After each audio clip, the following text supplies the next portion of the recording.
Okay mga kaibigan, meron tayong casing dito para sa Infinix Smart 10. At ito po siya, ang gandang casing na to.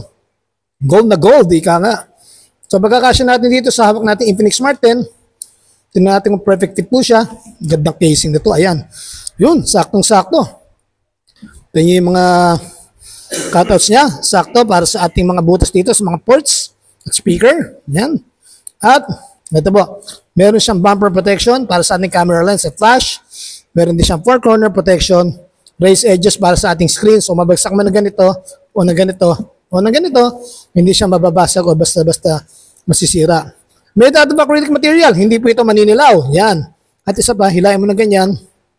Tapos, ipo mo na ganyan. Yan po yung bracket, meron siyang ring stand. Pwede kayo manood ng movies na hindi nyo na kinakailangan pang hawakan itong ating Infinix Smart 10. So ang gandang casing po nito, no? It is colored gold.